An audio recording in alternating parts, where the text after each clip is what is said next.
Kelima, peserta wajib menghidupkan kamera dan memakai virtual background yang telah disediakan panitia.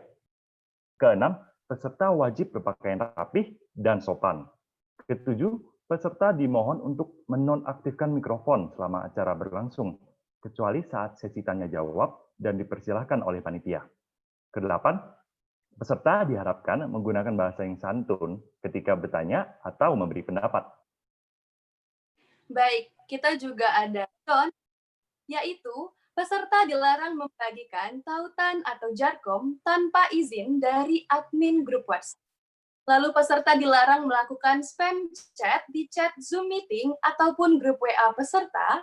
Lalu peserta dilarang juga untuk membuat keributan atau memicu provokasi yang dapat mengganggu berjalannya acara. Dan yang terakhir, peserta dilarang berkata kasar dan mengandung. Baiklah. Oke, webinar hari ini akan dimoderatori oleh kakak yang ngehits nih di D3 Pajak TK Instan dari Kota Bandar Lampung. Tentunya kakak kita yang satu ini ngehits bukan tanpa alasan, teman.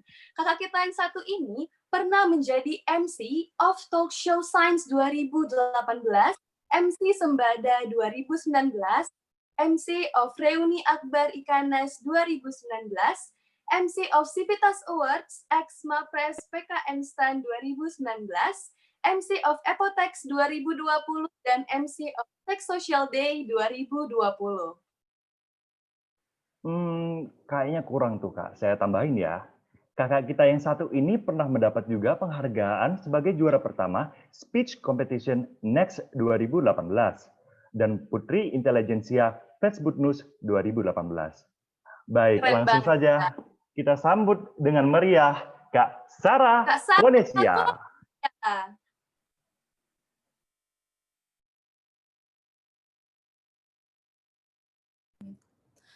Oke, terima kasih banyak kakak-kakak MC. Oke semuanya, Assalamualaikum warahmatullahi wabarakatuh. Om Swastiastu, Namo Buddhaya, salam kebajikan. Nah, tadi MC-nya udah pada pantun nih, aku nggak mau kalah dong. Untuk kamu virus corona, semoga cepat hilang dari Indonesia. Halo teman-teman semua, perkenalkan aku Sarah Konesia. Nah, apa kabar nih teman-teman semua? Nah, aku sebelumnya pengen nyapa-nyapa dulu nih. Kalian boleh banget ketik kolom chat di bawah, kalian dari kota mana aja sih? Coba aku mau sapa-sapa dulu dong pesertanya. Tulis asal kota kalian, guys. Nanti bakal aku sapa-sapa. Mana nih? Yang dari Kediri. Madrid, wah ada dari luar negeri juga nih, Medan, Jakarta. Oh dari Lampung sama kayak aku. Halo Lampung. Jambi, dari Bandung, wahai Kandis Kak. Waduh, wahai Kandis ya, Lampung. Wah banyak nih dari Lampung nih, dari Bandung. Wah dari Solo, jauh ya, dari Yogyakarta, dari Pontianak, ada dari Serang, Banten. Waduh banyak banget nih. Kayak dari Sabang sampai Merauke ikut webinar kita hari ini nih teman-teman. Sampai luar negeri juga tadi ada. Memang webinar kita ini bersifat internasional sih. Oke teman-teman, tadi aku udah lihat kalian dari kota-kota mana aja. Nah, semoga kalian semua dimanapun kalian berada, semoga sehat-sehat terus ya. Jangan lupa cuci tangan, jangan lupa pakai masker. Karena pandemi COVID-19 ini memang membawa dampak besar ya ke kehidupan kita sehari-hari. Sekolah dari rumah, kuliah dari rumah. Jadi gabut banget kan, kalian gak bisa ketemu teman-teman, ngobrol-ngobrol. Nah, kalian ngapain aja sih untuk ngisi kebosanan kalian di rumah? Coba aku mau tanya lagi nih buat kalian. Ada gak yang jadi hobi nonton film-film, series-series di Netflix? Boleh kalian langsung isi kolom chat ya. Makan Kak, iya sama kayak aku juga jadi hobi makan nih. Semenjak corona aku naik 10 kilo nih, aduh jadi curcol nih. Atau ada yang suka dengerin musik gak pakai Spotify? Boleh dong, kalian nanti yang suka Netflix sama dengerin musik nanti kita kasih hadiah. Tenang aja. Nah, ternyata teman-teman, kalian tahu gak sih, ternyata jumlah pengguna kedua produk digital ini, Netflix dan Spotify, tembus ratusan juta pengguna di tengah pandemi COVID-19 ini. Terus Kak, apa cuma Netflix sama Spotify aja nih yang dipajakin? Terus pajaknya berapa Kak? Mahal gak? Gimana sistem pemajakannya? Nah, teman-teman, dalam webinar Covadis Digital Tax kita bakal mendapat wawasan lebih lanjut mengenai situasi terkini dan perkembangan pajak internasional di Indonesia, terkhususnya terkait dengan perpajakan di era ekonomi digital tadi. Dengan diresmikannya PMK nomor 48 garis miring PMK 03 garis miring 2020 secara tidak langsung menandai sebuah babak baru di dunia perpajakan Indonesia. Kalian semua akan menemuin semua jawaban dari pertanyaan-pertanyaan kalian tadi. Tenang aja, semua bakal dijawab, tapi bukan aku yang jawab. Pastinya bakal dijawab sama narasumber yang keren banget nih. Tanpa basa-basi, aku bakal bacain CV dari narasumber kita hari ini. Makan petis sama Joko, tarik sis semongko. Oke teman-teman. Beliau adalah Kak Sobibur Rohman Gifari, akrab dipanggil dengan Kak Sobi. Nah, di tahun 2015 sampai 2018, Kak Sobi menempuh pendidikan di Politeknik Keuangan Negara STAN, program studi Diploma 3 Pajak. Selama kuliah, Kak Sobi mendapat peringkat soft skill nomor 1 dengan total 2.688 SKPM. Wow, Kak Sobi juga terpilih sebagai mahasiswa aktif kontributif dari total 9.000 mahasiswa. Mahasiswa baru terbaik juga mendaftar sebagai drafter resolusi pada Economic Council dari Asia Youth United Nations di Bangkok tahun 2018. Nah, pada tahun 2020 sampai 2021 nih teman-teman, Kak Sobi sedang sertifikasi FMVA atau Financial Modeling and Valuation Analyst di CFI Institute British Columbia, Kanada. Waduh, keren banget sih Kak Sobi. Semoga sertifikasinya cepat berjalan ya Kak. Sejak April 2019 sampai sekarang nih, Kak Sobi lagi kerja di mana sih? Ternyata Kak Sobi bekerja di bidang P2 Humas Kantor Wilayah di Direktorat Jenderal Pajak Kepulauan Riau. Mendapat penghargaan peringkat 2 terbaik kehumasan tingkat regional tahun 2019 dan peringkat 8 terbaik kehumasan regional tahun 2020 dari total 34 kantor wilayah.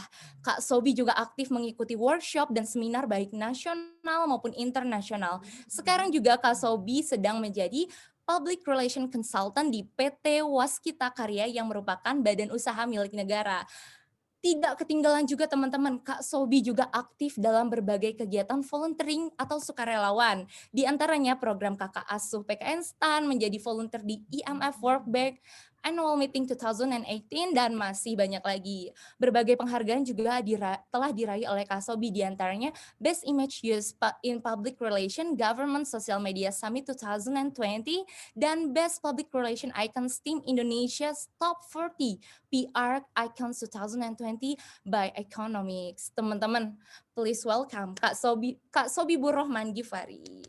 Ayo dong, kasih reaction applause ke bawah. Oh my God, Kak Sobi. Halo Kak. Hai, halo. Hai, Sar. Apa kabar nih Kak? Alhamdulillah sehat, Sar. Sarah sehat kan? Alhamdulillah Kak. Stay safe, stay healthy ya Kak di sana Kak. Tadi by the way, CV-nya agak bikin insecure ya Kak, buat pembacanya jadi agak tertekan nih. Enggak, biasa aja. Oh ya biasa aja Kak. Oke, Kak Sobi lagi sibuk ngapain nih Kak? Apa lagi ada project-project yang dikerjain, boleh dong kasih tahu ke kita Kak. Lagi sibuk ngegalau sih. Waduh, udah sekeren ini Ya. masih suka galau nih Kak Sobi. Oh, kan galau nggak kenal orang kan, semua orang galau kan, galau. Setuju banget Kak, tapi aku lagi nggak galau sih. Oh aku iya, bisa maaf. nemenin Kak Sobi ini. Nggak relate. Oke Kak, kayaknya teman-teman kita ini udah nggak sabar banget pengen langsung ngedengerin materi dari Kak Sobi nih. Jadi untuk Kak Sobi silakan deliver materinya, waktu dan tempat, aku silakan. Oke, aku izin share screen ya teman-teman ya. Oke. Sudah muncul belum? Udah ya? Oke, udah kelihatan ya? Share screen udah muncul belum teman-teman? Sudah. Oh, udah. Sudah, Kak. Oke, halo semuanya teman-teman. Tadi dikenalin sama Sarah, aku Sobi, sekarang lagi bertugas di Direktorat Jenderal Pajak. Kebetulan emang lagi consistently research sama kantor pusat juga mengenai hal ini juga, tapi aku bidangku sebenarnya bidang kehumasan sih. Jadi ya more or less emang tugasku juga sih ini sekarang kayak mendiseminasi info ini ke masyarakat. Jadi teman-teman mungkin selama ini belum semua pernah dengar ya apa itu digital tax gitu. Makanya aku ngambil topiknya hari ini Quo Vadis Digital Tax. Quo Vadis itu bahasa Latin sebenarnya. Dan kenapa aku kasih subjudul Finding Certainty in Uncertain Times? Karena di masa-masa sekarang ini banyak banget hal-hal mengenai perpajakan yang bikin masyarakat luas atau wajib pajak itu kayak bertanya-tanya, loh kenapa kok Netflix kena pajak tiba-tiba, Spotify kena pajak tiba-tiba. Sebenarnya itu semua nggak tiba-tiba. Semua udah melalui proses cukup panjang dari policy making. Makanya aku bilang ini sebuah short analysis and opinion on implementing and imposing the digital tax. Jadi opini singkat gimana dan hasil singkat mengenai gimana pengenaan dan juga implementasinya digital tax ini gitu. Oke, next. Quo Vadis. Sebelum aku mulai mau bahas dulu, kenapa aku ngambil kata Quo Vadis? Quo Vadis ini aku suka banget, kata yang aku suka banget dari bahasa Latin, sering muncul di beberapa jurnal artikel juga, beberapa muncul di jurnal ilmiah juga. Quo Vadis itu artinya where you marching. Atau bahasa Indonesia, bahasa gaulnya, mau dibawa kemana, kayak lagu, bener. Tapi ini lebih luas lagi, jadi Quo Vadis sering banget muncul di jurnal-jurnal ilmiah atau di artikel ketika kita membahas suatu policy yang sifatnya masih baru, atau belum dewasa, ibaratnya baru diterapin banget nih, dan apa ya, mungkin negara kita jadi early adopter bisa dibilang seperti itu juga, karena negara-negara lain juga belum semuanya menerapkan hal ini. Cuman one day ini bakal terapin di mana-mana gitu. Makanya bilang mau dibawa kemana sih Indonesia ini sebenarnya? Kok berani-berani udah nerapin gitu. Terus sebelum kita masuk ke digital tax, aku coba jelasin singkat kenapa sih ada digital tax gitu. Jadi teman-teman semua tahu revolusi industri itu hal yang benar-benar ada di depan mata kita semuanya gitu. Mulai dari industri 1.0, pertama kali muncul konsep industri itu ketika ada mekanisasi, pertama kali muncul mesin-mesin uap, mesin air. Ini tahun 1800-an, itu pertama kali muncul di US, growing-nya di US. Mulai muncul rel, mulai muncul kereta uap dan sebagainya untuk mempercepat proses industri, fabrikasi juga.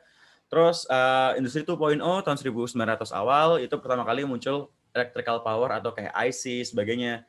Itu mulai menggunakan alat elektronik untuk produksi. Terus industri 3.0 itu tahun 1960-an, 70-an pertama kali muncul komputer. Itu mempercepat industri juga. Teman-teman tahu sekarang kayak misalkan perusahaan mobil, terus perusahaan yang fabrikasi gede-gede itu udah pakai robot semua untuk fabrikasinya. Dan yang sekarang yang depan mata kita banget nih industri 4.0. 4.0 ini benar-benar apa ya, merubah segala paradigma yang kita tahu lah.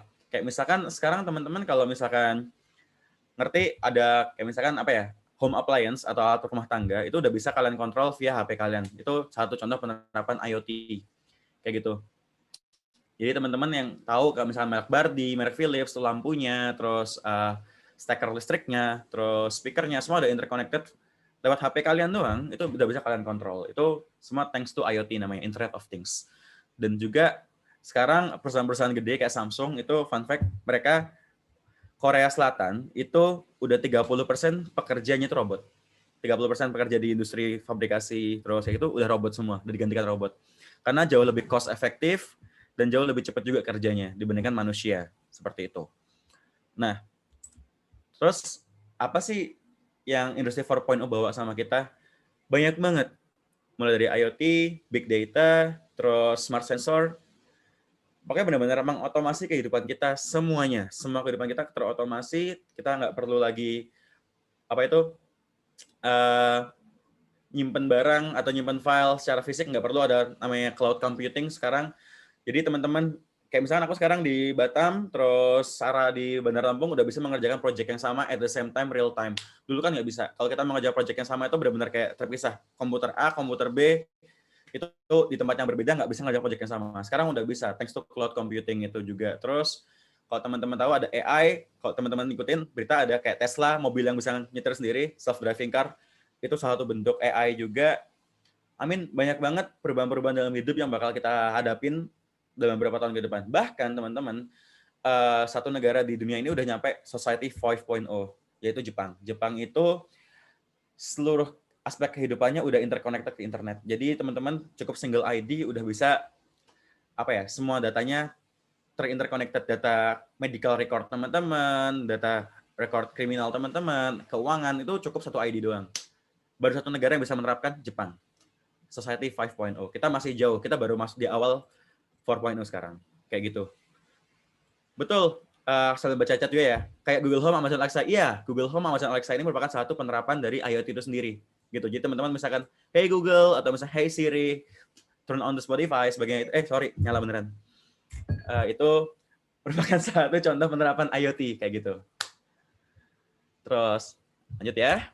Ya, terus kenapa sih ini jadi masalah yang sebenarnya masalah penting yang jadi harus kita pikirkan gitu. Terutama buat teman-teman yang dari PK Instan, karena kalian bakal jadi policy maker, juga teman-teman yang lain juga, karena ini kebijakan ini bakal akan rasakan juga nanti ke depannya. Simpelnya gini, teman-teman tahu di dunia ini ada 5 perusahaan terbesar di dunia ini adalah merupakan perusahaan teknologi. Ya, dan 5 perusahaan teknologi terbesar di dunia ini sering disingkat FANG. Facebook, Amazon, Apple, Netflix, Google. Ini merupakan 5 perusahaan teknologi terbesar di dunia. Dilihat dari apa? Market capital-nya, valuation-nya. Itu gede banget. Sebesar apa sih emangnya, Kak? Sebesar ini. Ini pada kuartal terakhir 2020, valuasi mereka sudah sebesar ini. Apple sudah diangkat $2 triliun. Microsoft $1,6 triliun. Amazon $1,6 triliun. Alphabet atau parent company-nya Google udah $1 triliun. Bahkan sekarang ada satu yang mau nyelip Tesla. Tesla udah diangkat $800 miliar, tapi dia lebih ke otomotif, tapi ada unsur tech-nya juga karena menerapkan AI dan sebagainya. Jadi teman-teman, the future, bisa dibilang ya, the future is technology gitu. Masa depan kita ya, ini perusahaan-perusahaan ini, perusahaan teknologi ini. Dan ini benar-benar ada di seluruh aspek kehidupan kita. Contoh, paling simpel, Google ya. Aspek kehidupan apa yang nggak disentuh sama Google? Gitu, pendidikan, even transport pun juga ada, kayak Google Maps sebagainya. Terus, komersial, sektor real pun mereka juga masuk. Jadi kita bisa bilang ini harus kita pikirkan karena ini suatu kasus yang besar banget tahun lalu di US. Kenapa aku ngambil case di US? Karena perusahaan-perusahaan ini headquarters-nya atau kantor pusatnya itu di US semua. Silicon Valley Giants, yaitu FANG tadi, itu dituduh menghindari pajak. Jadi tax avoidance. Teman-teman sedikit sharing pajak sedikit, tax avoidance itu merupakan tindakan menghindari pajak secara ilegal, beda sama tax planning, gitu. Nah, tax evasion juga. Kalau tax planning masih boleh lah, masih legal karena memanfaatkan loophole di hukum. Tapi ini udah masuknya ke avoidance, bahkan at some point evasion juga gitu. Sampai $100 miliar itu dihindarin pajaknya. Dan bahkan teman-teman pada tahun 2018 Amazon itu mencatatkan keuntungan $10 miliar. Itu kalau di rupiah berapa? 10 miliar kali 14.000, segitulah, banyak pokoknya. Itu dia tidak membayarkan pajak sepeser pun. Serupiah pun, $1 pun nggak bayar pajak, malah mendapatkan restitusi. 260 sekian juta dolar. Kenapa? Karena memang ada loophole di hukum kita. Karena gini teman-teman, kenapa digital tax ini penting harus kita pikirkan? Karena yang namanya hukum itu sesuatu yang rigid atau sesuatu yang ketika dia sudah inkrah ya udah susah untuk merubahnya gitu. Dan hukum pajak sekarang itu lebih melekat ke sistem perdagangan konvensional, yaitu ada gedungnya, terus kita samperin langsung dan sebagainya. Sementara paradigmanya kita belanja itu udah mulai geser. Teman-teman sekarang kalau belanja tinggal buka HP, buka aplikasi Tokped, terus Shopee, terus buka Zara dan sebagainya, itu semudah itu. Mau beli makan dulu kita ke warung, kita ke restoran, sekarang tinggal buka GoFood, buka GrabFood. Sementara hukum kita belum akomodir. Sehingga ada potensi-potensi perpajakan yang hilang. Kenapa penting? Karena teman-teman kalau kita bicara Indonesia itu 80% APBN itu disokong oleh perpajakan, penerimaan negara dari pajak. Sehingga kalau bayang aja nih, perusahaan-perusahaan kelas dunia tadi masuk ke Indonesia terus mendapatkan profit yang gede banget di Indonesia tapi nggak bayar pajak di sini. Gede banget dong potensi-potensi yang hilang pastinya. Lanjut lagi. Nah, teman-teman, aku ambil dari Hootsuite. Ini pada Oktober 2020 kemarin, yang tahun ini belum ada datanya, ini paling recent. Total penduduk dunia itu ada 7,8 miliar juta jiwa. Itu banyak banget, tapi aku masih jomblo. Wow. Terus total pengguna HP itu ada 5,2 miliar penduduk dunia. Ya kan? Pengguna internetnya itu 4,66 miliar miliar jiwa. Pengguna sosmed aktif 4,14 miliar jiwa. Sebanyak itu. Nah, sementara dari jumlah penduduk tadi itu semua, dari usia 16 sampai 64 yang aktif menggunakan internet, untuk googling, untuk mencari produk, itu ada 82%. Kebayang kan berapa miliar orang yang menggunakan internet? Sebulan doang ini. Sebulan doang. Terus menggunakan internet untuk berbelanja. Entah itu di Amazon, Tokped, terus Shopee, Bukalapak, OLX, 89% pengguna internet. Tadi dari angka yang sebesar ini, 4,66 miliar ini, 89%-nya berbelanja. Terus 66%-nya menggunakan aplikasi belanja yang ada di HP. Jadi nggak pakai website, pakai aplikasi di HP. Misalkan Tokped, terus tadi Zara, dan sebagainya. Terus 74%-nya pernah berbelanja secara online, produk online apapun. Sesimpel kalian beli pulsa di HP pakai aplikasi, terus kalian beli apa itu misalkan Ventela, terus kalian beli sepatu kompas, sebagainya, atau kalian beli makanan, beli martabak. Pokoknya membeli produk secara online itu 74%. Dan membeli produk secara online lewat HP ada 2 miliar orang di dunia ini yang melakukannya. Nih, 52% dari 4,66. Terus kenapa kita sebagai orang Indonesia harus concern banget? Karena ini teman-teman, adopsi e-commerce di dunia kita tertinggi, kita peringkat 1, kita memimpin. Di dunia, di level dunia kita memimpin. 87% pengguna internet di Indonesia dari umur 16 sampai 64, dari mas-mas sampai aki-aki, itu pernah berbelanja di internet. Pernah melakukan transaksi di internet. 87%-nya. Kita, orang tua kita, atau mungkin kakek nenek kita, ponakan kita, adik kita gitu. Udah pernah berbelanja di internet. Nah, terus gimana Indonesia? Gimana case-nya ini? Yang belum tahu, ini figur menteri saya, Bu Sri Mulyani, menteri terbaik di dunia, 2 tahun berturut-turut. Wow. Sebelum kita masuk, aku mau ngajak teman-teman kilas balik sedikit ke tahun 2020 kemarin, karena ada hubungannya juga melalui video yang aku bikin untuk Rapat Pimpinan Nasional Kementerian Keuangan. Monggo disimak.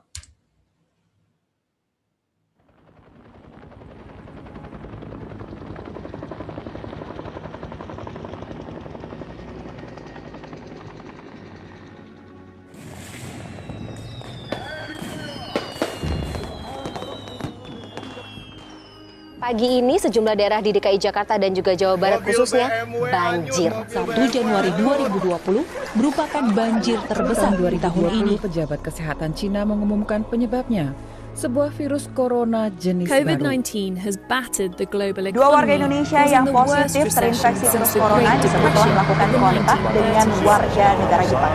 Atau PSBB.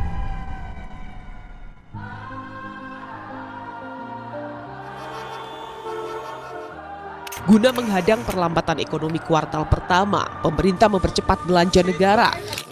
Pemerintah telah merampungkan hitungan insentif pariwisata dan pemberian diskon untuk wisatawan. Insentif yang diberikan ditujukan untuk wisatawan asing maupun domestik. Bapak Presiden Jokowi telah mengeluarkan Instruksi Presiden nomor 4 tahun 2020 yang bertujuan agar seluruh pemerintah daerah, kementerian, lembaga harus melakukan refocusing kegiatan untuk prioritas masalah kesehatan dan pencegahan penyebaran virus COVID-19.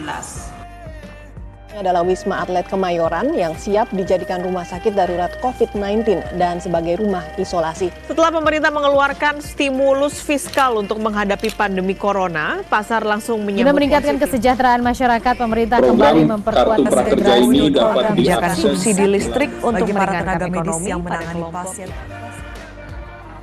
Skema yang dirancang pemerintah gaji ekstra Rp600.000. Tunjangan paket internet bagi akan murid, menyalurkan guru, hibah pariwisata.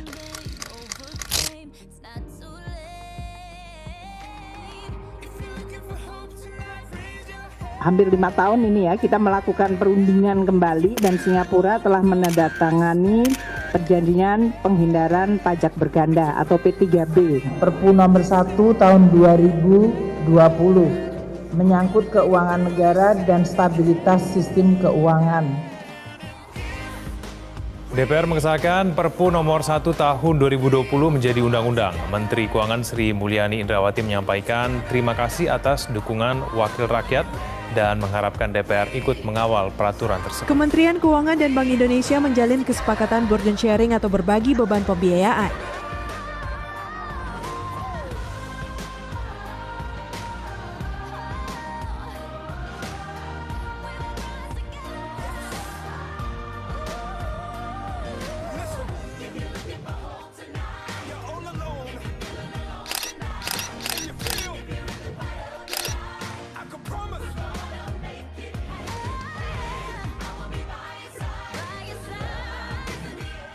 Dalam laporan Bank Dunia tanggal 1 Juli 2020 kemarin, status Indonesia telah naik dari lower menjadi upper middle income country.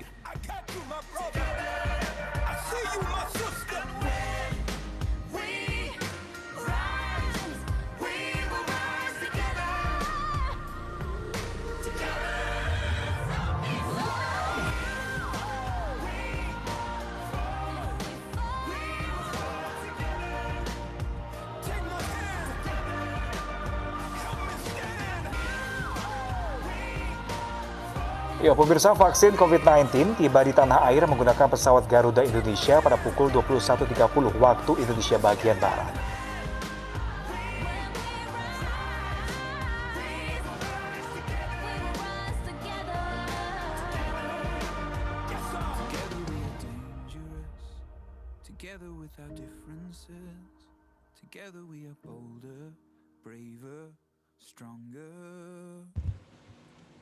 Ya, teman-teman, tadi itu sempat dibahas ya. Selama tahun 2020 kemarin, memang secara ekonomi kita mengalami penurunan yang cukup dalam. Ya, kontraksi cukup dalam karena tahu sendiri COVID-19 itu something yang benar-benar jadi momok buat kita semua, something yang jadi beban pikiran kita semua, kayak gitu. Tapi pemerintah juga nggak tinggal diam. Salah satunya dengan mengeluarkan Perpu 1. Perpu 1 ini adalah untuk menstabilisasi keuangan kita. Kenapa aku mention Perpu 1? Karena Perpu 1 ada hubungannya mengenai digital economy ini tadi gitu. Pertama kali digital economy mulai dibahas di Indonesia itu melalui Perpres nomor 74 tahun 2017, yaitu di Roadmap Sistem Perdagangan Nasional ini, berbasis elektronik atau PMSE. Ini pertama kali muncul tahun 2017 kemarin. Tapi ini masih sangat luas banget, masih benar-benar masih dalam bentuk apa ya? Kayak cuma ngasih tahu, oh digital ekonomi ini doang, ini. Cuman untuk meng-capture perpajakannya masih belum ada sampai tahun 2020 kemarin. Pertama kali di-mention itu adalah Perpu 1 tahun 2020 mengenai pemetaan potensi pemajakan ekonomi digital.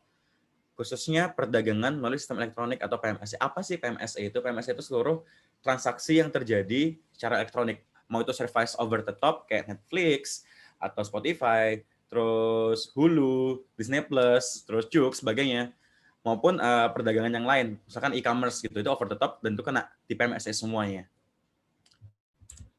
Terus, wait, next. Ya, untuk aturan teknisnya, itu semua diatur dalam PMK nomor 48 garing PMK 03 garing 2020. Ini benar-benar, saya bilang kayak juknis lah. Juknis mengenai pemungutan PPN atas perdagangan melalui sistem elektronik. Jadi teman-teman, kalau kita ngomong pajak digital di Indonesia itu berupa bentuk PPN. Sebenarnya konsepnya sama dengan negara-negara lain, cuman beda nama aja. Kayak misalkan di Singapura tuh ada bentuk GST, Goods and Service Tax. Terus kalau misalkan di Prancis, DST, Digital Service Tax. Semuanya sama konsepnya. Dikenakan di perusahaannya. Perusahaannya harus memungut itu. Jadi bukan dikenakan ke kita sebagai konsumen, tapi dikenakan ke perusahaan. Memang dampaknya kita ke konsumen adalah bayar lebih mahal, tapi kita nggak ada kewajiban untuk melaporkannya. Kewajiban pelaporan semua di perusahaan. Kayak gitu. Nah, terus secara dunia sendiri, kenapa tarifnya beda-beda? Karena memang untuk menyamakan itu nggak bisa sama gitu. Karena kondisinya cukup variatif tiap-tiap negara. Makanya ada satu organisasi namanya OECD, Organization for Economic Cooperation and Development, itu merupakan satu organisasi ekonomi yang menghandle masalah perpajakan di seluruh dunia, dan juga IMF juga, itu lagi menyiapkan namanya OECD Pillar 1 and Pillar 2 gitu. Pillar 1 itu apa? Jadi untuk segera menemukan middle ground atau misalkan titik temunya mengenai perpajakan digital ini. Karena kan sekarang kondisinya masih beda-beda nih. Kalau kita di Indonesia masih kenakan 10%, terus bahkan di Prancis 3%, itu persentasenya beda-beda semua gitu. Kita mau coba cari single minimum level of tax. Jadi mau income berapapun dikenakan pajak untuk yang termasuk kategori PMSE. Jadi nggak semua ya, ini nggak buat semua ya. Ini khusus buat perusahaan-perusahaan yang beroperasi cross border atau lintas batas negara, yang menyediakan jasanya via digital, secara digitally kayak gitu. Nah sekarang kita masih lagi di fase drafting Pillar 1. Pillar 1 ini pun juga belum selesai, masih drafting. Jadi kita masih menentukan scope-nya atau nexus-nya atau batasannya seperti apa, terus revenue yang dimaksud itu revenue kayak gimana, terus tax base-nya atau dasar pemajakannya di mana, terus menghindari double taxation-nya seperti apa, kayak gitu. Ini halnya teknis banget, dan ini masih dalam bentuk draft. Sehingga ini aku sampaikan cuma sebagai sekedar tahu aja ya, karena ini masih bisa berubah juga gitu. Jangan jadikan ini patokan final, enggak. Karena ini masih subject to discuss juga di OECD-nya. Pillar 2 pun kemarin terakhir di IBFD, Bureau of Federal itu masih banyak negara yang menentang. Karena minimum level of tax itu bisa dibilang cukup nggak adil, karena kebanyakan penyedia jasa itu di negara-negara tertentu aja gitu. Kayak misalkan di US, sebagainya. Pun takutnya negara itu concern-nya adalah ketika dikenakan pajak seperti itu, mengurangi persaingan dalam negeri. Kenapa? Malah market yang dilindungi malah jadi rugi sendiri. Kayak misalkan nih, kayak Amazon. Amazon akhirnya karena dikenakan tax tadi, di Indonesia 10% misalnya VAT, akhirnya bisa aja dong Amazon mengenakan charge lebih banyak untuk penjual-penjual dari Indonesia. Itu yang ditakutkan sebenarnya. Bisa mengurangi tadi competitiveness di marketnya sendiri. Terus kalau kita ngomong di Indonesia sendiri, potensinya kayak seperti apa? Ini merupakan pemetaan oleh Presiden dalam Perpres diatur tahun 2016 kemarin, ada 4 sektor besar. Yang pertama, financial technology. Ini teman-teman tahu ada kayak dompetku, terus kartuku, doku. Nah, kitabisa.com ini udah geser, dia bukan fintech lagi, dia masuk ke social business. Jadi yang kayak crowdfunding sebagainya itu masuknya social business semua. Terus ada on-demand service, kayak misalkan Gojek, Grab, apapun yang kalian butuhkan melalui gadget kalian. Terus e-commerce, tahu sendiri teman-teman, Bukalapak, Tokopedia. Terus sama IoT tadi, kayak misalkan Amazon, terus Alexa, sebagainya. Kalau di Indonesia, penerapannya lebih ke ini ada Clue, ada agriculture, e-fishery ini banyak diterapkan di Pangandaran kalau nggak salah. Itu untuk membantu secara otomatis counting berapa jumlah ikan-ikan yang ada, terus yang siap untuk dijual kayak gimana. Jadi benar-benar kayak pakai sensor semuanya digitally. Jadi nggak kalau nelayan zaman dulu atau peternak ikan zaman dulu itu harus ngitung one by one manual. Sekarang nggak, semua by sensor semuanya. Ada aplikasinya e-fishery tadi itu. Atau kalau buat nelayan kalau nggak salah bisa juga untuk memetakan pergerakan ikan di mana. Pakai lidar. Itu bisa. Lanjut. Nah, apa sih yang beda teman-teman dan kenapa sih? Dan seperti apa kriteria perusahaan-perusahaan yang bakal dikenakan pajak digital di Indonesia ini, VAT ini? Kalau dulu teman-teman kita ngomong perusahaan-perusahaan yang mempunyai BUT atau badan usaha tetap atau perusahaan-perusahaan yang saya bilang perusahaan asing yang beroperasi di Indonesia juga gitu. Misalkan contoh merek-merek internasional kayak Nike, Adidas, itu kan punya BUT di sini. Itu untuk penentuan apakah dia sebagai subjek pajak Indonesia atau tidak, atau dikenakan pajak atau enggak, itu ada namanya tiebreaker rules. Karena gini, let's say tadi Nike contohnya perusahaan, let's say asumsikan headquarters di US gitu. Nike sama Indonesia, mana yang berhak majakin, itu dulu ada namanya tiebreaker rule. Ini semua diatur dalam tax treaty atau MAP. Bukan. Apa sih bahasa Indonesia aku lupa. Pengenaan pajak berganda. P3B, diatur di P3B kalau bahasa Indonesianya. Nah, di sini itu dulu untuk menentukan siapa yang berhak majakin, seberapa besar pajaknya, apakah ngikut aturan lokal atau mereka aturan sendiri, itu ada 5 aspek ini pada umumnya. Permanent home, yaitu di mana letak kedudukannya dia, dalam headquarter-nya di mana, gitu. Terus yang kedua, center of vital interest.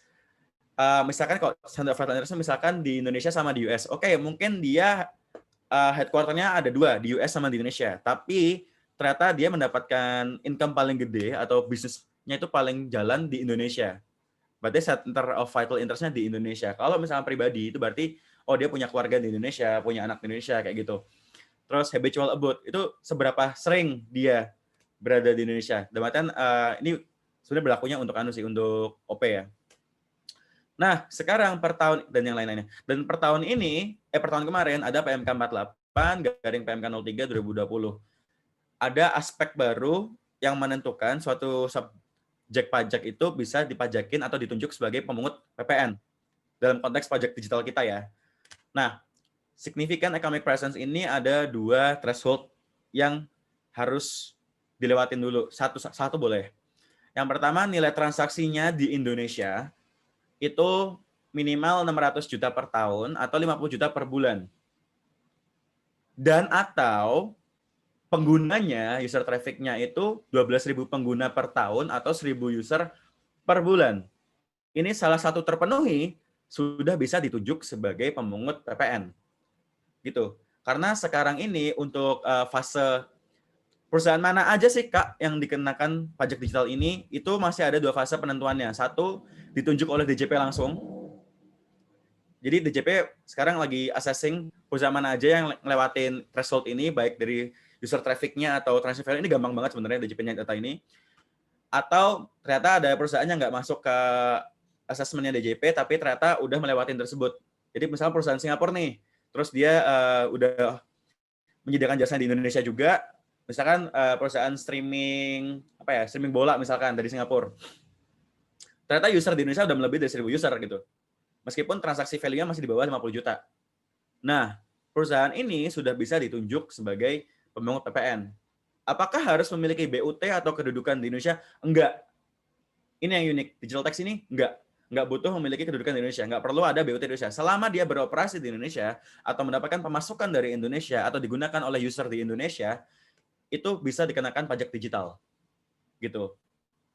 Jadi something new memang. Terus, nah teman-teman nanya, Kak, Netflix kenapa sih dikenakan pajak ya kan? Itu kan yang jadi topik utama jadi yang dijual oleh webinar ini kan.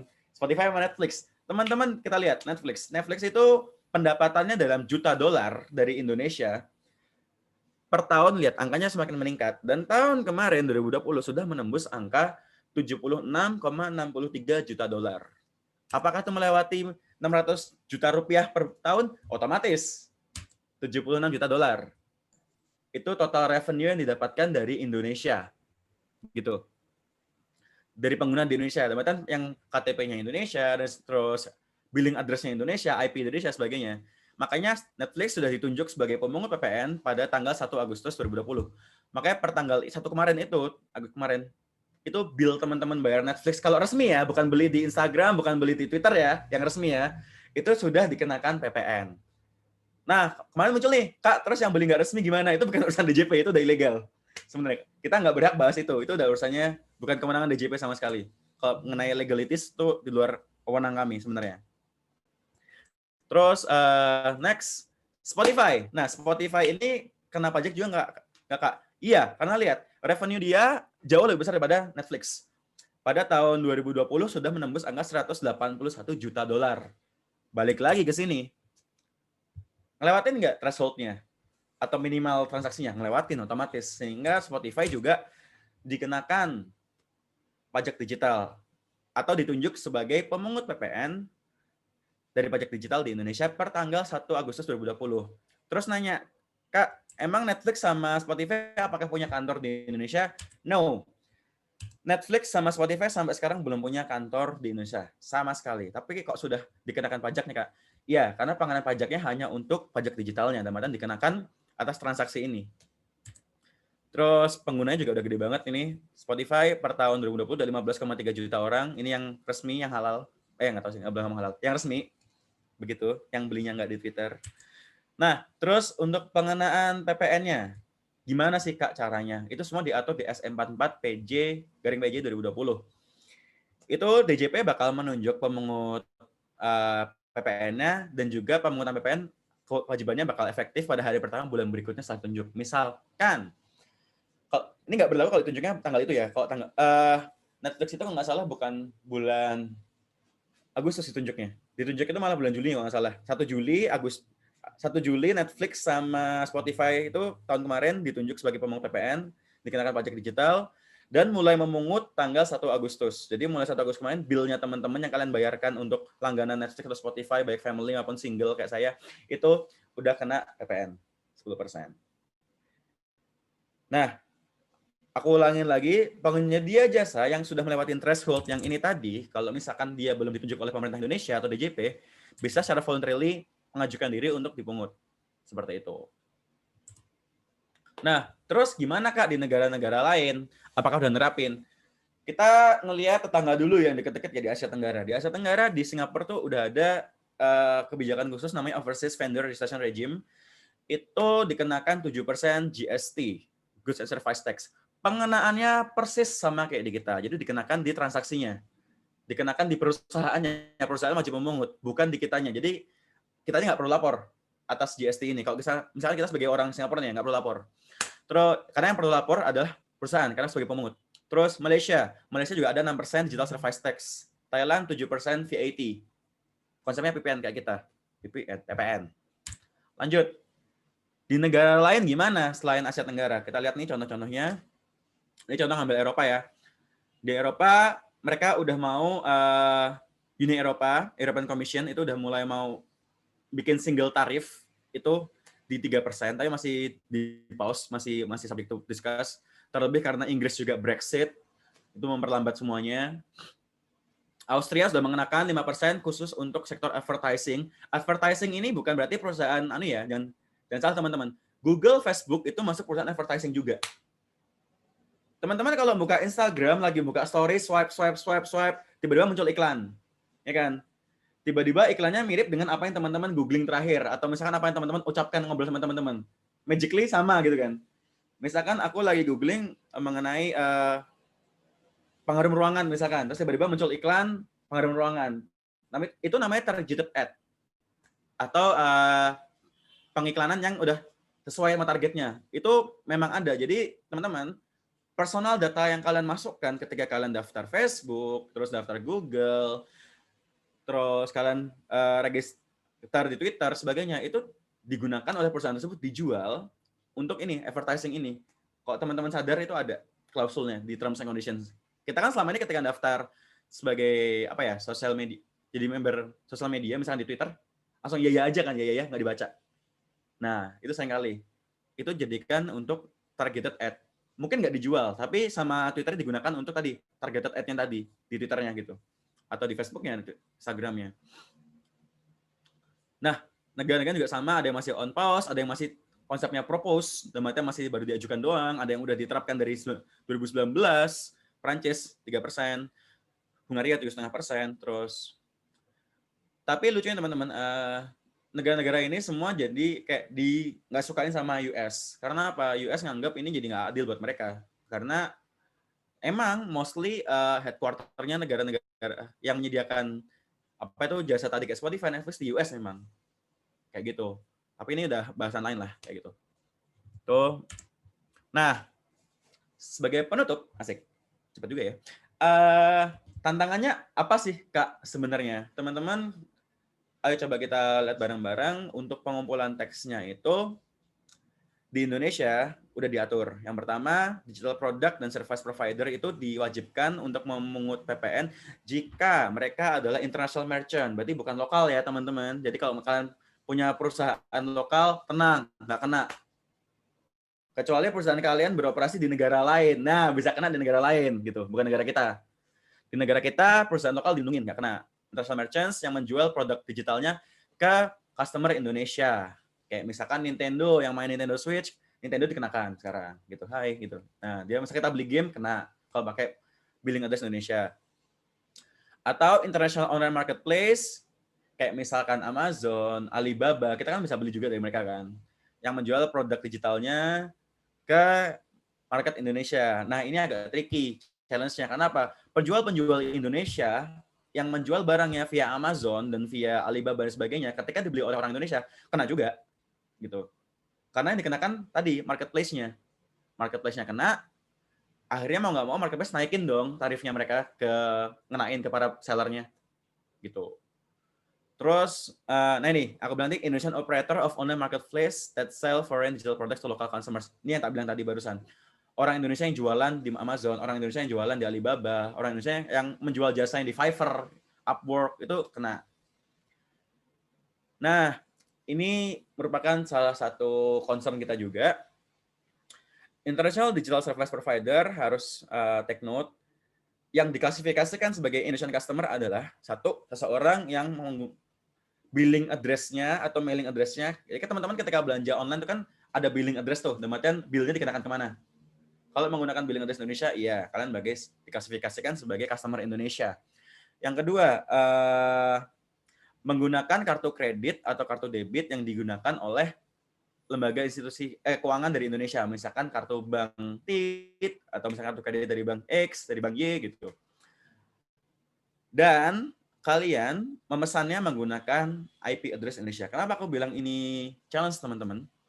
Karena orang-orang, kalau misalkan orang yang pengen hemat ya, orang yang nggak pengen dikenakan pajak, bisa aja nih, misalkan, oh ya udah, ketika aku misalkan aku punya Nintendo Switch, aku beli game dari Switch, aku tinggal menggunakan billing address-nya yang palsu, misalkan di US dan sebagainya. Itu bisa, dan itu memang banyak praktek kejadian. Bayarnya gimana biar nggak kena? Ya aku bayar tinggal pakai PayPal. PayPal kan nggak kena. PayPal kan dia bukan lembaga keuangan dari Indonesia, kayak gitu. Tapi kita bisa top up dari uang kita sendiri, atau misalkan pakai Bitcoin dan sebagainya, atau pakai cryptocurrency yang lain. Dan ketika aku belanja, aku tinggal set VPN aja, aku tinggal atur VPN ke Singapura atau ke US, yang tidak dikenakan. Seperti itu. Sehingga teman-teman bisa dibilang, kenapa aku dari awal bilang ini Quo Vadis, karena ini masih early stage banget ya, masih tahap awal banget mengenai digital tax ini sendiri gitu. Masih banyak challenge-nya juga, diterapkan juga belum ada setahun, baru per Juli kemarin diterapkan. Ya, tapi teman-teman sebagai penutup, have faith. Percayalah teman-teman, Kementerian Keuangan, terutama Direktorat Pajak akan selalu mengusahakan yang terbaik buat Indonesia, pasti. Ketika kita bikin suatu kebijakan, kita bikin suatu policy, kita itu mikirnya, skopnya udah bukan aku kamu, bukan usaha A, usaha B, tapi dari Indonesia. Gimana Indonesia mau bisa maju gitu. Karena teman-teman, goal kita bersama sebagai suatu bangsa adalah gongnya di tahun 2045, kita bakal jadi 5 besar ekonomi di dunia. Nah, untuk mencapai ke sana gimana? Kita harus bisa membangun negara ini dong dari segala aspek. Untuk membangun negara ini, kita perlu, saya bilang, bahan bakar. Bahan bakarnya apa? Uang. Sementara, tahu sendiri teman-teman, 80% penerima negara atau APBN kita disusun oleh perpajakan. Makanya, suatu policy-policy seperti ini tuh ada, itu untuk tadi, mencapai goal bersama kita, untuk menjadi 5 besar ekonomi dunia pada tahun 2045. Tapi teman-teman nggak perlu khawatir, DJP nggak pernah menaikkan tarif pajak sama sekali. Jadi dari 30 tahun terakhir bahkan, itu tarif pajak di Indonesia nggak pernah naik. Sama sekali. Adanya turun malah. UMKM 1% ke 0,5%. Kayak gitu. Selalu turun. Karena apa? Tujuan kita tidak mau memberatkan masyarakat. Cuman kita, fokusnya di DJP adalah memperluas tax base. Atau seberapa besar basis perpajakannya. Seberapa besar, seberapa banyak orang-orang yang bisa kita pajakin. Kayak gitu. So all in all teman-teman, aku minta tolong teman-teman semua have faith, percayalah bahwa things will get better teman-teman. Ya kita semua bakal melewati pandemi ini semua, amin. Semua tetap sehat, semua selamat. Yang punya usaha segera pulih, segera bangkit kembali. Terus yang selama ini nggak bisa pulang, segera bisa pulang setelah everything gets better. Dan percaya teman-teman, masa depan bangsa Indonesia di pundak kita semua yang hadir di webinar ini sekarang. Oke, sekian dari aku. Aura kasih punya Sobi. Terima kasih dan yuk mari.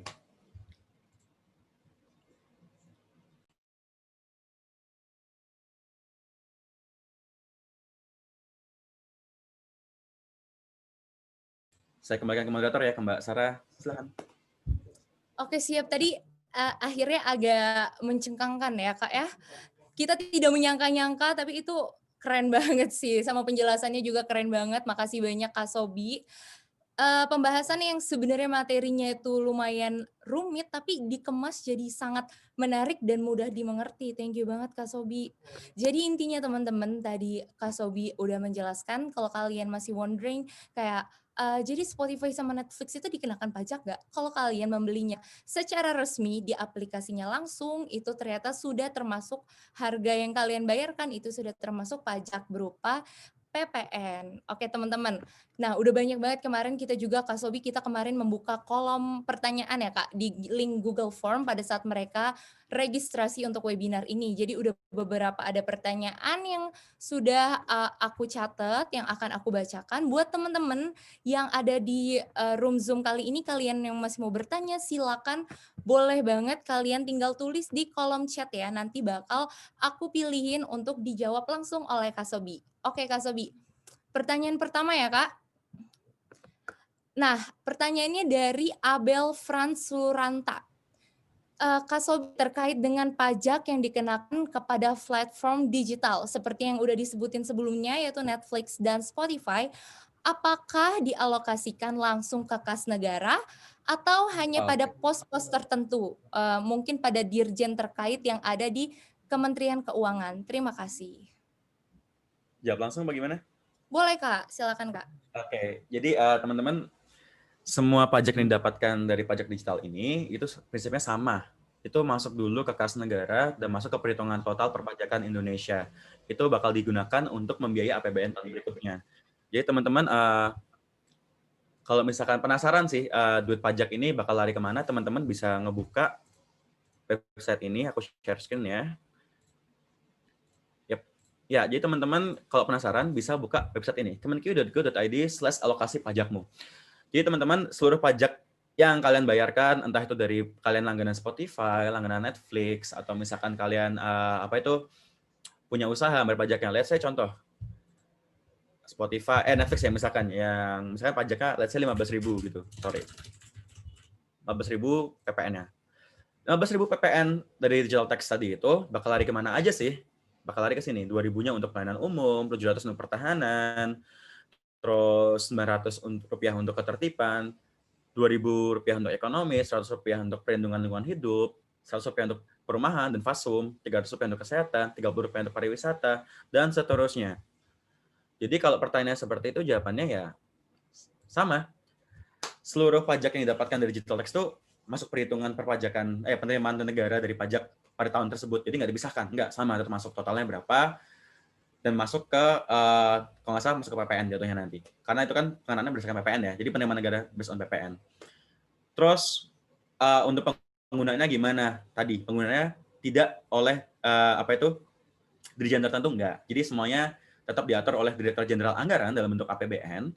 Itu nanti tadi larinya gitu. Jadi untuk masuk ke APBN tahun depan. Begitu. Semoga menjawab.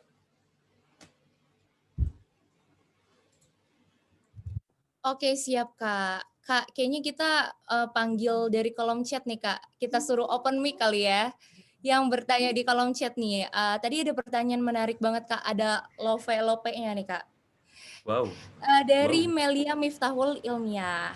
Halo Melia, boleh gak open mic?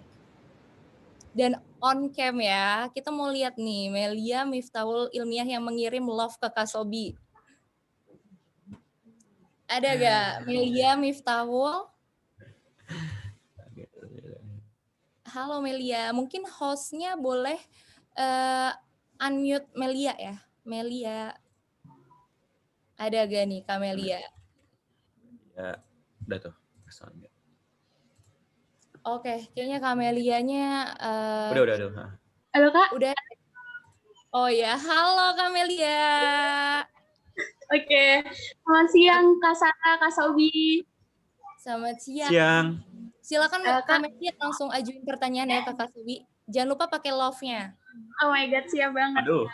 Permisi Kak Sobi, Melia izin bertanya Kak. Oh, silakan.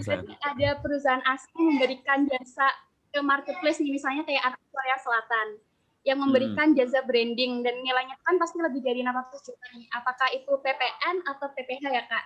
Terus kan pasti ada jasa manual yang diberikan oleh perusahaan asing ke konsumen di Indonesia nih Kak, tapi diberikannya bisa via Zoom atau via YouTube. Nah kayak gitu bisa nggak berpotensi buat kena pajak digital Kak? Atau PPH? Terima kasih Kak. Oke, boleh tolong jelasin nggak mengenai jasa manual kayak gimana contohnya? Jasa manual. Misalnya jasa accounting atau jasa teknik Kak. Oke, yuk jelas. Aku jawab ya, langsung ya. Ya. Oke, first question mengenai jasa teratur jarak jauh untuk marketplace. Jadi kayak misalkan Bangtan gitu kan, BTS tiba-tiba di-endorse sama Shopee gitu kan, misalkan contohnya gitu. Itu iya, itu bisa dikenakan digital tax karena kalau misalkan dilaksanakan secara jarak jauh kayak gitu, terus itu, tapi gini teman-teman, jasa diberikan itu kan yang ngebeli kan Shopee Indonesia ya kan, Shopee Indonesia yang beli.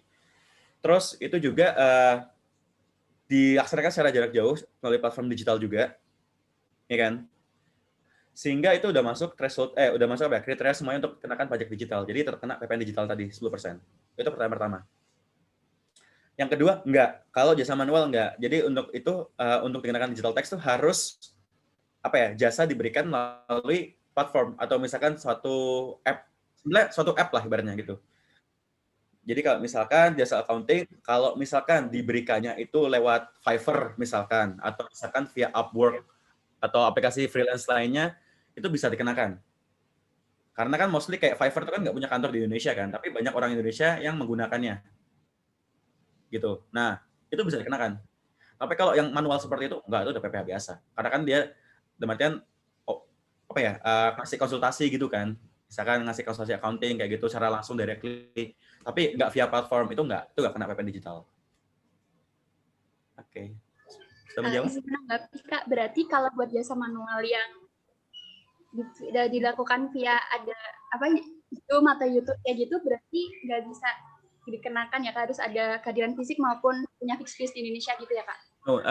Sebenarnya bisa dikenakan kalau misalkan dia itu menjual jasanya via marketplace tadi itu. Misalkan dia menjual jasanya via Fiverr, terus dia menjual jasanya tuh via Upwork, misalkan gitu. Jadi pembayarannya, transaksi terjadi di sana.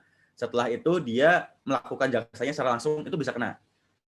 Tapi kalau dia secara pribadi yang menjual, nggak kena. Karena ini kan kena ke perusahaan jatuhnya. Karena kita ngeliat perusahaannya juga, bukan subjek pribadi yang enggak. Gitu. Hanya bisa kena tadi, kalau misalkan dia, let's say aku ngejual jasa konsultasi percintaan, meskipun aku gagal terus ya, itu via Fiverr misalkan gitu. Aku ngejual, terus transaksinya terjadi di Fiverr, jadi kan nggak langsung ke rekeningku kan, lewat Fiverr dulu, baru ntar transfer ke aku. Biasanya gitu kan, dipotong fee dan sebagainya, oke, itu bisa masuk digital tax. Kalau misalkan tadi transaksinya di atas 600 juta setahun, atau usernya Fiverr itu sendiri di atas 1.000 user dari Indonesia per tahunnya. Per bulannya, seperti itu. Tapi kalau misalkan aku langsung, misalkan dari Facebook, misalkan aku dari IG, jual jasa konsultasi percintaan, misalkan kayak gitu. Love consulting, misalkan. Directly, nggak bisa. Personal jatuhnya. Siap, Kak. Berarti harus perusahaan ya, Kak? Siap. Terima kasih banyak, Kak. Sama-sama. Mencerahkan, Kak. Oh, glowing. Love-nya mana nih, Kamelia? Di chat pakai love. Oke. Thank you. PM aja. Love-nya PM aja. Oke, nanti aku insert Instagram Kak Sobi ya di kolom chat, teman-teman. Oke, Kak. Ini ada pertanyaan menarik lagi nih, Kak. Kayaknya beberapa pertanyaan similar kayak gini, Kak. Dari peserta _Satria. Ada nggak? Satria boleh open mic-nya dan open cam-nya untuk bertanya langsung sama Kak Sobi. Okay. Terkait tentang kenapa sih nggak dikenain PPh juga gitu. Ada Satria. Untuk host boleh dibantu untuk unmute. Untuk peserta. Oke. Thank you. Terima kasih kakak moderator. Izin Kak Sobi bertanya. Tadi ada sebenarnya beberapa pertanyaan. Yang pertama itu, tadi terkait ini kan tadi untuk digital tax di Indonesia kan ini terkait PPh-nya Kak ya. Untuk aspek PPh-nya itu apakah ada juga Kak? Lalu tadi saya tertarik dengan penjelasan tentang tiebreaker rules. Contohnya tadi kan perusahaan Nike ya, Nike dari US yang punya BUT di Indonesia. Nah, untuk menghitung kayak habitual abode kan seberapa banyak dia lebih menghabiskan aktivitas sehari-harinya dari mana, itu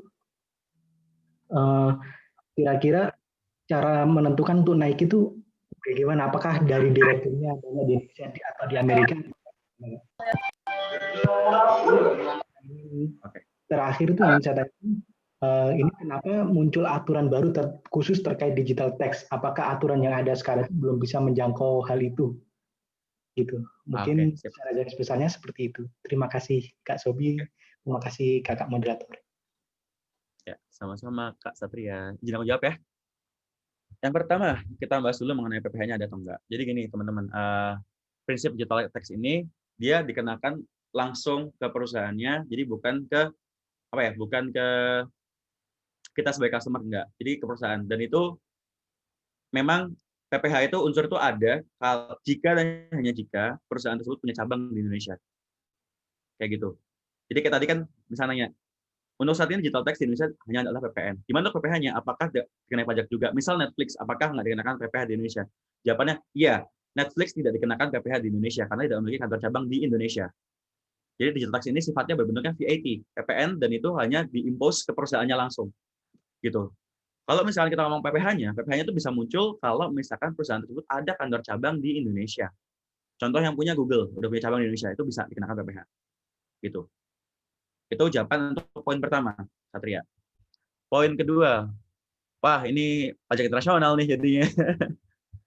Bentar. Mengenai tiebreaker rules, oke, tiebreaker rules itu sebenarnya ada dua berbeda ya. Tadi itu contohnya untuk OP sebenarnya. Ada untuk OP, ada untuk badan juga. Kurang lebih sama. Jadi itu ada beberapa aspek-aspek di mana ketika salah satu aspek itu lebih berat satu negara, maka hak pemajakannya itu jatuh ke negara tersebut, gitu.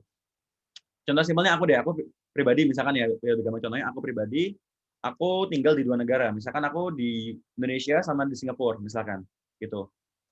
Terus tiebreaker rules paling pertama misalkan yang paling simpel adalah dia rumahnya di mana gitu. Ya kan? Permanent home-nya di mana. Jadi ternyata aku punya rumah cuma di Singapura, aku di Indonesia ngekos misalkan. Berarti secara langsung tiebreaker rules-nya itu menentukan hak pemajakanku jatuh ke Singapura karena di tax treaty tersebut di perjanjian penghindaran pajak berganda antara Indonesia dan Singapura, poin pertama adalah permanent home. Jadi kalau misalkan poin pertama udah lewat, dan aku udah jatuh di situ, aku punya rumah di Singapura tapi nggak punya rumah di Indonesia, oke, otomatis hak pemajakanku atas pendapatanku ada di Singapura, gitu. Kalau misalkan case-nya sama, misalkan ya, permanent home-ku dua-duanya aku punya rumah di Indonesia sama Singapura, amin ya Allah, misalkan kayak gitu, itu berarti aku masuk ke tax treaty berikutnya di tiebreaker rules. Aku share screen sekali deh, nih, wait, tak share screen kalian biar jelas. Nah, nih, terus kalau misalkan yang kedua itu adalah center of vital interest. Jadi misalkan aku ternyata punya istriku di Singapura misalkan, ya berarti vital interestku di Singapura, kayak gitu. Atau bisa juga ini economic activity, misalkan pekerjaan utamaku ada di Singapura, aku di Indonesia bukan pekerjaan utama. Nah, kalau misalkan ketemu clash lagi sama lagi nih, misalkan aku ternyata di Indonesia sama Singapura punya istri masing-masing, jangan itu. Aku punya dua pekerjaan, misalkan aku punya pekerjaan utama di Singapura sama di Indonesia, misalkan seperti itu. Berarti nggak bisa dong, karena masih balance gitu kan. Masuk ke habitual abode. Dalam 1 tahun, aku lebih banyak di mana? Aku lebih banyak di Singapura apa di Indonesia? Misalkan kayak gitu kan. Ternyata dalam 1 tahun, aku 200 hari di Indonesia, 100 hari di Singapura. Berarti hak pemajakanku jatuh ke Indonesia. Tapi kalau ternyata dalam 1 tahun, aku sama-sama 100 hari di Indonesia, berarti dan Singapura, sisanya aku di negara lain, nggak bisa dong, sama Mas Yan. Turun lagi ke nationality. Aku warga negara mana nih? Gitu. Ternyata aku bukan warga negara Singapura, bukan warga negara Indonesia, aku warga negara misalkan Georgia misalkan atau Rusia misalkan. Nggak bisa dong, akhirnya masuk ke paling bawah, MAP, Mutual Agreement. Ini biasanya didapatin saat tertutup antar dua negara ini. Gimana nih, haknya ke siapa nih gitu. Biasanya ini terjadi hanya untuk wajib pajak yang besar banget, yang nominal besar banget. Nah, kalau untuk perusahaan gimana? Kurang lebih sama gitu. Poin-poinnya beda-beda tergantung P3B seperti apa. Tapi untuk penggunaannya kurang lebih sama kayak tadi itu. Jadi untuk penentuannya kita lihat dulu nih. Dari poin-poin ini lebih condong kemana? Kalau misalkan permanent home-nya atau headquarter-nya ada di US, berarti dia ke US gitu. Kata US sama Indonesia sama punya, ya udah. Ntar turun ke poin-poin berikutnya sampai akhirnya terakhir tuh MAP, Mutual Agreement Procedure. Jadi didapatin antar dua negara, bilateral, seperti itu. Terus tadi poin terakhir, sorry apa pertanyaan terakhir? Ini Kak, kira-kira di ketentuan yang ada existing itu kenapa kok perlu dimunculkan ketentuan digital tax? Apakah Thank you. Ya, jawabannya untuk hukum yang sebelumnya, sebelum ada PMSE ini, sebelum ada PMK 48, itu belum bisa meng-capture digital tax sama sekali, nggak bisa. Makanya dari DJP mengeluarkan hukum baru PMK 48 itu untuk tadi meng-capture, untuk mering fence alias membatasi, biar nggak kejadian kayak misalkan let's say Amazon itu Netflix ya misalkan. Netflix misalkan dari 78 juta transaksinya 78 juta dolar transaksinya di Indonesia, dia nggak kenakan pajak sama sekali, bisa loh. Karena dia nggak punya kantor cabang di Indonesia, satu. Yang kedua, dia juga bukan wajib pajak Indonesia kan otomatis. Nah, makanya untuk kita menghindari hal tersebut, kita kenakan digital tax-nya kayak tadi.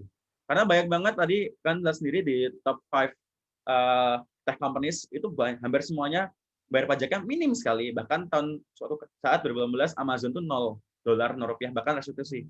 Karena apa? Karena emang belum ada aturan di dunia ini yang mering-fence atau meng-capture mengenai digital tax ini tadi. Makanya semenjak 2016 sebenarnya udah jadi bahasan sih dari tahun 2016. Makanya aku juga tugas akhir kuliah membahas ini juga waktu itu tahun 2018. Cuman kita baru bisa meng-capture ini semua tahun 2020 ini. Tadi lihat Perpu 1 untuk definisinya kita declare lagi apa-apa aja yang bisa dikenakan, sama untuk juknisnya gimana pengenaannya di PMK 48 lewat apa PPN 10% tadi itu. Begitu Mas Satria. Apakah sudah menjawab? Ya, terima kasih Kak Sobi. Ya, sama-sama Mas. Oke, siap Kak. Tadi Sarah rangkum sedikit, jadi kenapa orang-orang wondering kenapa sih cuma kena PPN, kenapa nggak dikenain PPH juga? Karena Netflix dan Spotify keduanya belum ada kantor perwakilan di Indonesia. Mohon maaf nih, tangannya nggak bisa diem nih. Oh iya. Oke. Untuk tiebreaker rule juga banyak banget kan, ada permanent home dan lain-lain, itu kita telusuri satu persatu. Aduh, terus ini Kak, Sarah tertarik banget sih sama ini karena Sarah kan bucin Shopee banget nih Kak. Jadi ada pertanyaan dari Sinta Narulita. Untuk Sinta Narulita boleh gak open mic-nya dan suarakan juga suara hati aku tentang Shopee ini. Boleh untuk Sinta Narulita ada buat udah host live. untuk dibantu. Udah live. Oh, udah live. Ya udah, Sarah bacain aja boleh gak? Aja ya. Oke. Izin bertanya Kak. Per 1 Oktober kemarin, Shopee sudah dikenai PPN sebesar 10%. Nah, apa dampak yang kita rasakan sebagai pembeli di e-commerce tersebut? Terima kasih, Kak. Kalian sebagai pembeli nggak akan ngerasain dampaknya, kecuali kalian menjual. Titik. Udah. Kenapa tuh? Kenapa penjual itu ada dampak apa tuh, Kak? Kita maunya yang... Karena ini tadi ya. Oh, yang panjang, jawabannya panjang gitu ya? Nggak sepanjang itu. Nih, karena ini balik lagi, aku sharing lagi. There we go. Jadi yang dikenakan pajak itu hanya untuk international merchant yang menjual produknya ke konsumen Indonesia atau penjual Indonesia yang menjual produk digitalnya lewat tadi international marketplace seperti itu. Nah, kalian kalau misalnya beli dari Shopee, ada kemungkinan harga dinaikin sama penjualnya. Itu doang sih paling ruginya kalian. Karena bisa dibilang penjualnya minta naikin harga kali buat untuk pajaknya doang. Itu aja sih sebenarnya. Oke, begitu. siap. Jadi kalau kalian sebagai penjual nggak dampak langsung, karena ini diimpose-nya untuk penjualnya, sellernya, merchant-nya yang menjual ke platform tersebut. Jadi seller yang menanggung beban pajaknya ya, Kak? Oke, siap, Kak. Itu pertanyaan bagus nih. Oke, boleh. Ini dari Salsabila Syafa, bagus nih. Aku bacain ya, Kak. Mohon izin bertanya, Kak, apabila nantinya ada 2 perusahaan asing yang dimana salah satunya sudah dikenai tax digital, namun yang satunya itu tidak. Kemudian mereka memutuskan untuk merger. Kira-kira bagaimana nantinya tax digital dan akan dikenakan pada perusahaan ini pasca merger ya, Kak? Terima kasih. Oke, kita ngomongin merger ya. Berarti kalau merger itu antara 2 entity yang berbeda, 2 bisnis entity berbeda menjadi satu kan. Nah, biasanya bisnis entity ketika merger tersebut ada yang namanya primary sama itu kayak host lah, primary lah. Primary itu perusahaannya jadi induknya kayak gitu. Jadi kayak misalkan bentar lagi kan Tokopedia sama Gojek bakal merger ya. Wow, info elemen. Ya, Tokped sama Gojek bakal merger. Itu bisa jadi yang jadi hostnya atau jadi primernya itu bisa Tokopedia, bisa jadi Gojek. Nah, pengenaan pajak digital di mana? Tergantung. Misalkan yang jadi host primernya itu Gojek, ya berarti kalau misalkan Gojek sudah dikenakan digital tax, berlaku surut. Tapi kalau misalkan yang jadi primernya itu Tokopedia dan Tokopedia belum dikenakan, ada kemungkinan bakal dikenakan di penunjukan berikutnya. Karena gimana pun juga kalau merger dan perusahaan asing dan beroperasi di Indonesia, itu pasti revenue-nya meningkat. Nggak mungkin misalkan, let's say perusahaan A revenue-nya $15 juta di Indonesia, perusahaan B $5 juta misalkan di Indonesia gitu. Terus ketika mereka merger, revenue turun, nggak mungkin. paling nggak at the same point atau kalau turun pun nggak beda jauh biasanya. Sehingga tetap qualified atau eligible untuk ditunjuk sebagai pemungut PPN itu tadi gitu. Tapi kalau misalkan emang hostnya atau primernya itu ada perusahaan yang udah kena, berlaku surut. Kalau misalkan primernya atau itu perusahaan yang belum dikenakan, bakal ditunjuk di periode berikutnya. Terima kasih. Oke, siap Kak. Kayaknya cukup dulu ya Kak untuk sesi tanya jawab. Masih beberapa pertanyaan yang belum dijawab, mungkin nanti bisa diajukan lagi di grup WhatsApp webinar Digital Tax 2021. Nanti aku bakal minta jawabannya ke Kak Sobi ya Kak ya. Untuk pertanyaan-pertanyaan yang belum dijawab. Terus aku juga mau up, di kolom chat sudah ada tata cara pengajuan e-sertifikat dan daftar hadir. Buat teman-teman boleh dicek di kolom chatnya dan linknya boleh langsung diisi untuk dapat e-sertifikat nanti. Oke teman-teman, sekarang sesi tanya jawab udah selesai. Sekarang kita bakal main game seru karena aku bakal bagiin 4 akun Netflix Premium dan 1 akun Spotify Premium. Pada mau gak? Coba aku mau lihat dulu dong antusias kalian di kolom chat. Kalau enggak jadi deh. Boleh diketik ya teman-teman. Mau sedikit nih yang mau. Oh banyak ternyata. Oke teman-teman, bakal ada 2 games. Satu games yang pertama aku bacain rules-nya ya. Jadi games yang pertama akan ada 1 pertanyaan dari Kak Sobi, dari narasumber kita. Kalau kalian memperhatikan pemaparan Kak Sobi nih, kalian 1000% bakal bisa jawab. Pemenangnya adalah yang menjawab tercepat di kolom chat. Oke teman-teman, buat teman-teman panitia tolong ya dilihatin juga siapa yang paling cepat untuk menjawab. Oke? Teman-teman, udah siap belum? Ayo, mau lihat dulu. Oke, cepetan ya teman-teman. Boleh untuk panitia di-share screen pertanyaannya dari Kak Sobi. Dan Kak Sobi silakan bacain pertanyaannya, Kak. Wadidaw. Ayo, buat panitia tolong ya dilihat siapa yang pertama menjawab. Oke. Ya, oke aku bacain ya.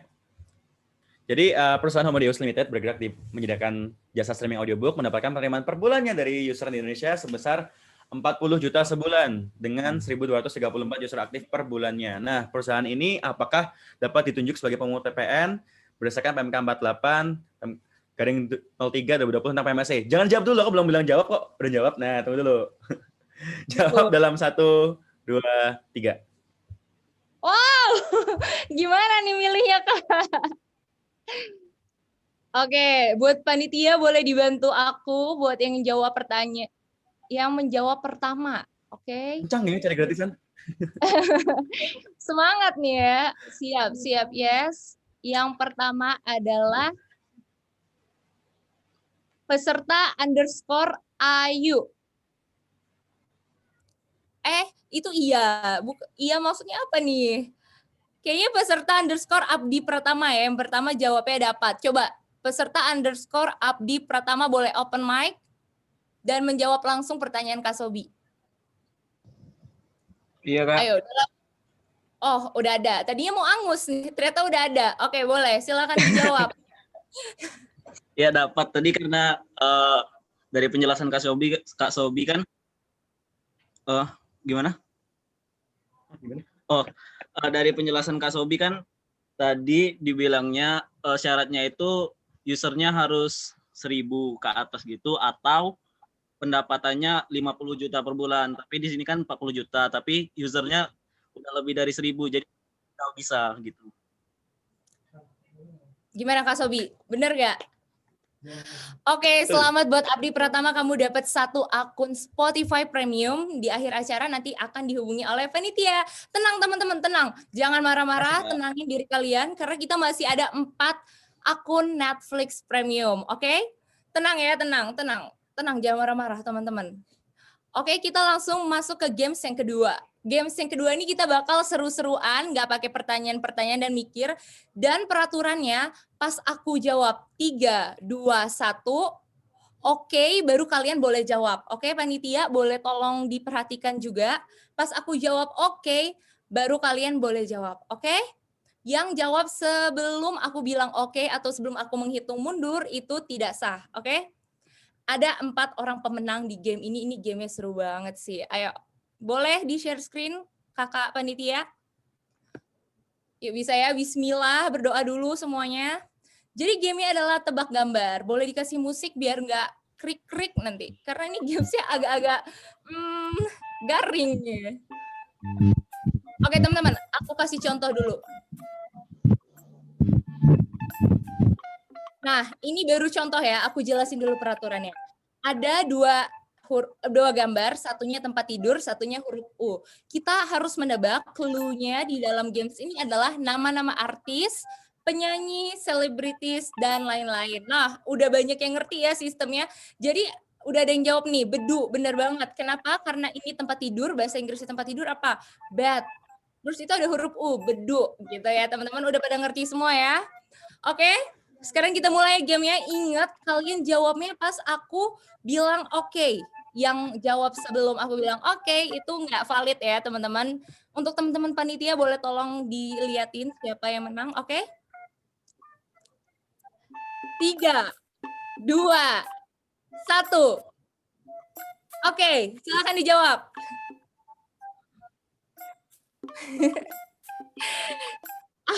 Kenapa masih bedu-bedu? Oke teman-teman, udah ada yang bisa jawab ternyata nih. Untuk yang udah bisa jawab nggak boleh jawab lagi ya. Coba, kenapa? Aku pengen nanya nih alasannya. Untuk peserta _ Muhammad Atarik Raffi Hidayat, silakan on open mic kamu. Aku pengen jawab, kenapa jawabannya ini? Aku pengen tanya nih, kenapa jawabannya ini? Ayo, peserta _ Muhammad Atarik Raffi Hidayat, kalau kamu nggak open mic, berarti angus ya?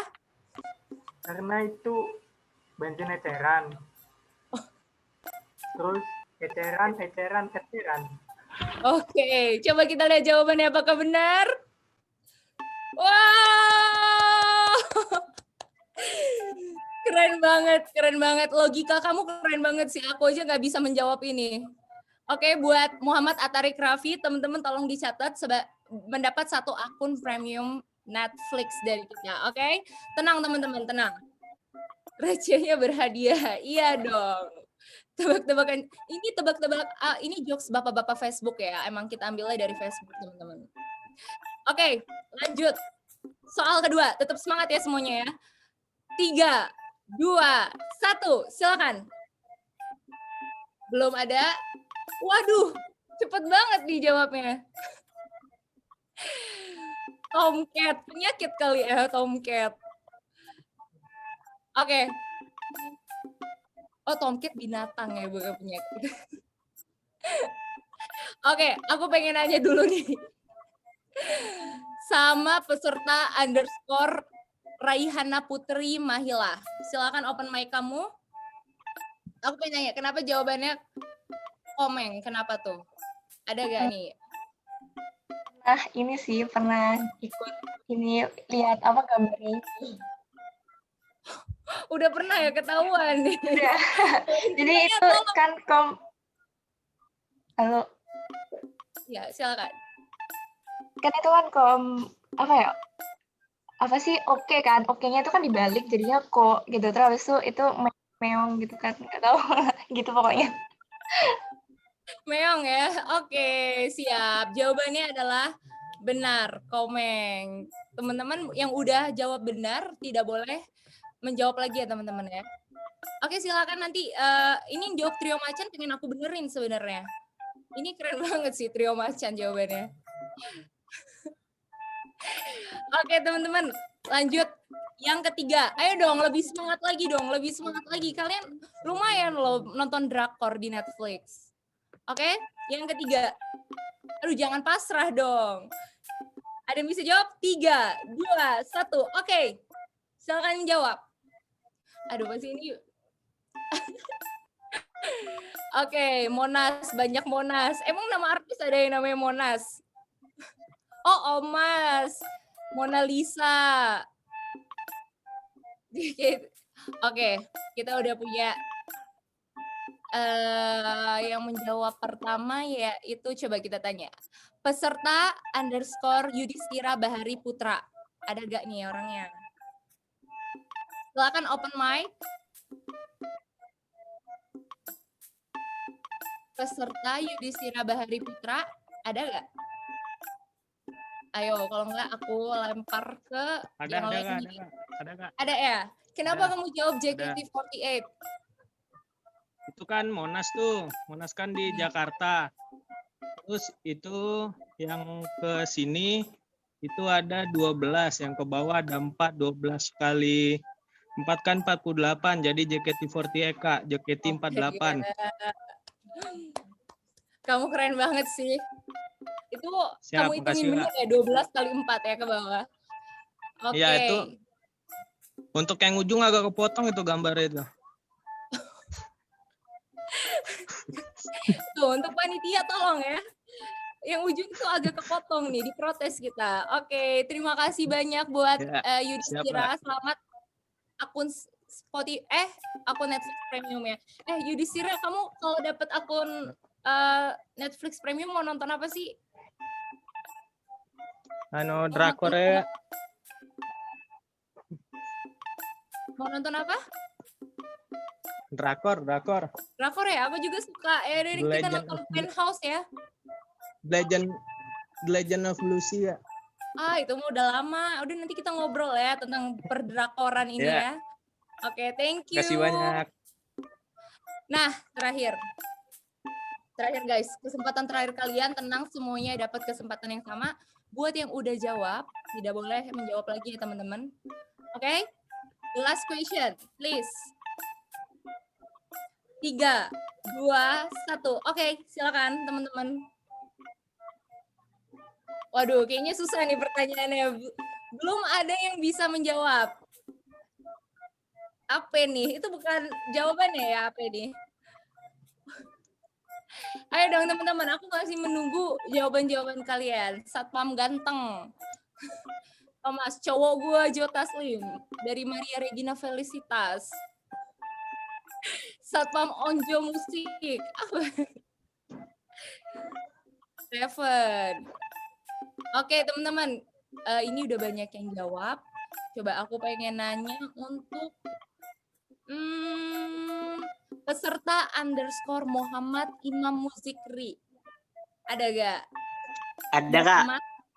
Oke, siap, semangat. Kamu bisa gak on cam? Aku pengen lihat nih muka kamu. Aduh gimana ya? Malu ya? Dong, siapa tahu kamu dapet jodoh nih di sini. Kalau nggak bisa nggak apa?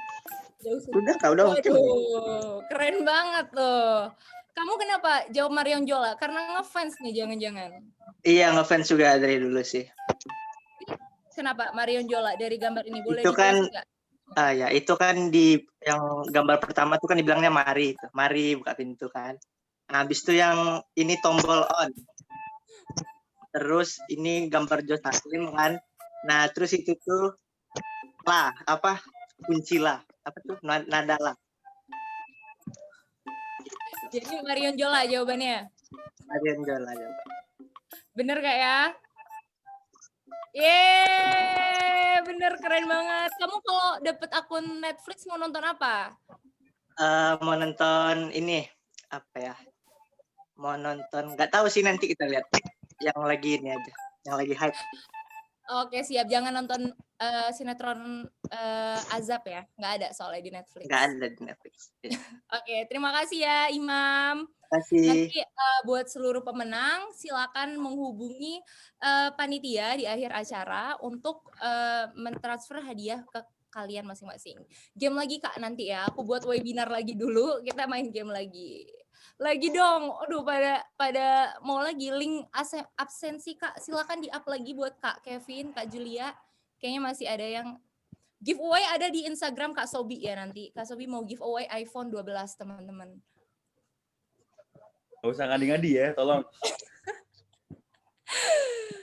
Ayo dong Kak. Kak bagi skim ML aku juga cuma punya Angela. Udah ya teman-teman ya, udah berakhir sudah acara kita pada hari ini, tapi ini belum berakhir sepenuhnya karena nanti bakal dibalikin lagi ke MC. Aku minta maaf kalau ada salah-salah kata buat Kak Sobi. Terima kasih banyak Kak, udah meluangkan hari Minggunya walaupun emang nggak ngapa-ngapain karena jomblo ya Kak, nggak ada date. buat teman-teman yang rela hari Minggunya jadi produktif, yang harusnya bisa berleha-leha tapi lebih memilih untuk dapat ilmu di webinarnya, aku ngucapin terima kasih banyak untuk seluruh panitia juga. Sampai berjumpa lagi di lain waktu dan kesempatan. Wassalamualaikum warahmatullahi wabarakatuh. Silakan kakak-kakak MC. Oke, terima kasih ya Mas Sobi. Selamat ya dan buat Kaka. semua para penang games. Selamat. Baik, oke lanjut ya. Wah, ternyata tema kita hari ini tuh menarik banget ya Kak. Pasti semuanya udah pada paham bagaimana perkembangan digital text di Indonesia sekarang nih. Keren banget Kak, keren banget webinar kali ini. Dan Kak Sobi sudah menjelaskan secara detail dan dikemas dengan sangat menarik ya Kak untuk kita semua. Dapat ilmu bagaimana Netflix dan Spotify itu akhirnya dipungut pajak Kak. Dari pertanyaan-pertanyaan peserta kita tadi juga sangat-sangat menarik Kak. Bukan hanya kita bicara tentang Netflix dan Spotify, kita juga berbincang tentang Shopee tadi Kak ya. Keren-keren banget peserta hari ini Kak. Dan tidak terasa kita udah di penghujung acara nih Kak. Asik banget. Bener banget tuh Kak Angel. Tidak terasa pasti karena saking serunya kan ya. Pastinya. Baik, sebelum kami menutup webinar hari ini, kami ingin mengingatkan kepada seluruh peserta untuk mengisi link G-Form yang untuk sertifikat yang sudah di-up di kolom komentar. Dan juga kepada para pemenang games, kami harap juga bisa mengabari panitia untuk pengambilan hadiahnya. So make sure kalian jangan left dulu dari grup WhatsApp-nya ya untuk mendapat e-sertifikatnya. Oke, sebelum kami menutup acara hari ini, kita mau ngajak semua peserta di sini untuk foto bareng, Kak.